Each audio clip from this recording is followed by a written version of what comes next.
நான் வாங்கிட்டு வரேன்.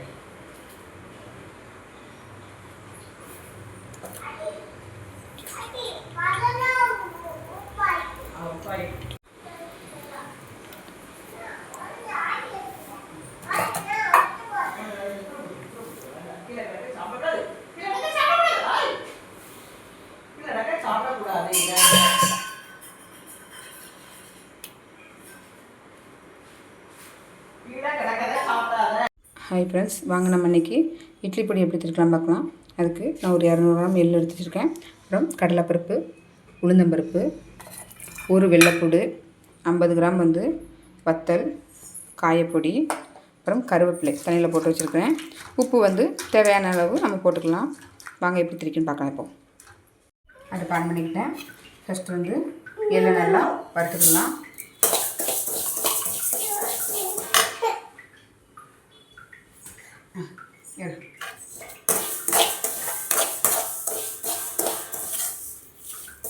எள்ளு நல்லா வறுபடணும். அந்த சட சட சடன்னு சவுண்ட் வர அளவுக்கு நீங்கள் நல்லா வறுத்தெடுத்துக்கோங்க.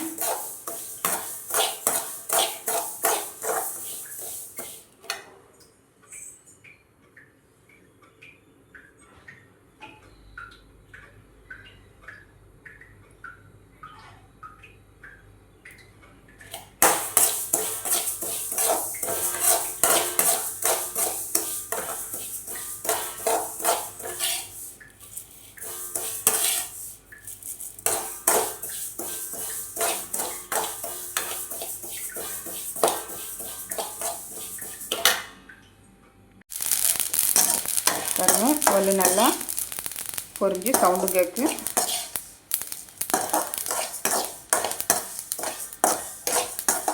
ரொம்ப கருக வறுத்து விட்டுறீங்க. லைட்டாக அப்படி மணம் வர அளவுக்கு எடுத்தால் போதும். எள்ளு ரெடி. இது அப்படியே நான் ஒரு காஞ்ச பிளேட்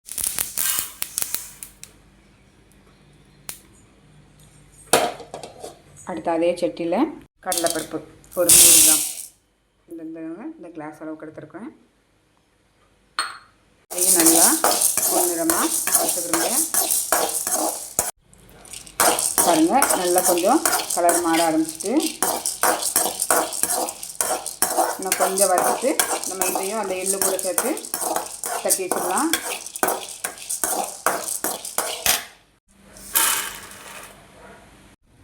அதே டம்ளர் அளவுக்கு ஒரு டம்ளர் உளுந்தம்பருப்பு. நீங்கள் வெள்ளை உளுந்து யூஸ் பண்ணுறாங்க யூஸ் பண்ணலாம், கருப்பு உளுந்து யூஸ் பண்ணாலும் யூஸ் பண்ணிக்கலாம். நான் கருப்பு உளுந்து யூஸ் பண்ணுறேன். இதையும் அதே மாதிரி பொன்னிறமாக வறுத்தெடுத்துக்கிறேங்க. Hi hi. சாரி, எப்பவும் போல் ஹெல்ப் பண்ண வந்துட்டாங்க. பாருங்க, இதுவும் எனக்கு பொன்னிறமாக வதங்கிட்டு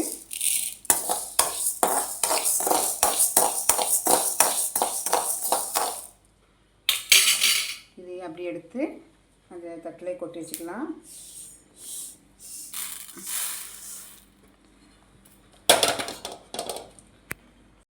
அடுத்து மிளகாய் வத்தல். நீங்கள் காரம் சேர்ப்பீங்க அப்படின்னா கொஞ்சம் கூட போட்டுக்கிறோங்க. நாங்கள் காரம் கம்மியாக சேர்க்கறனால கொஞ்சம் குறைச்சி தான் போட்டுருக்கேன்.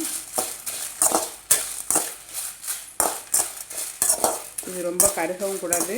கருகுனா கசக்க ஆரம்பிச்சிடும்.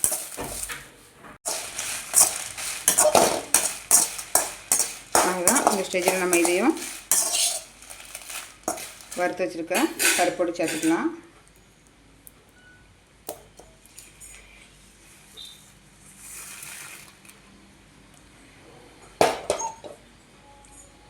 அடுத்து கருவேப்பிலை.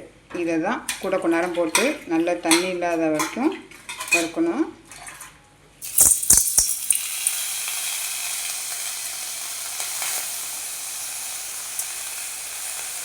கருவேப்பிலையை கொஞ்சம் சிம்லேயே போட்டு நல்லா வருங்க.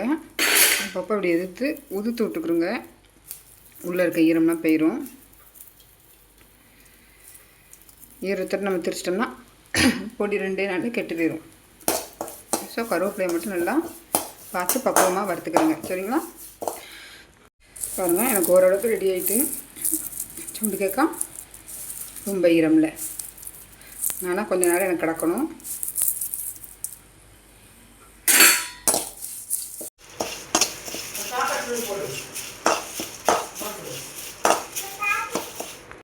பண்ணிவிட்டு இதையும் நம்ம அதை கூட சேர்த்து தட்டிடலாம்.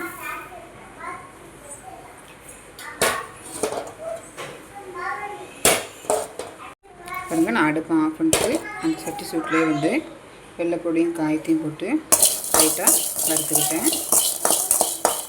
அடுப்பு ஆஃப் பண்ணுங்கள். நீங்கள் ஆன் பண்ணிகிட்டே பண்ணாதீங்க, இதுக்கு வந்து அந்தளவுக்கு சூடு தேவையில்லை.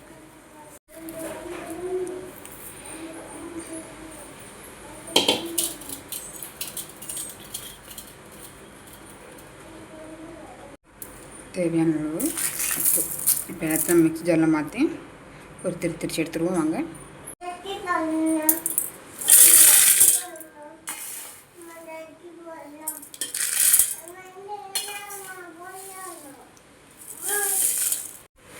எல்லாத்தையும் போட்டாச்சு. நம்ம இதை திரிச்சிப்போம், எடுத்துக்கலாம். இப்படி ரெடி ஆகிடுச்சு. அப்படி தட்டிடுவோம்.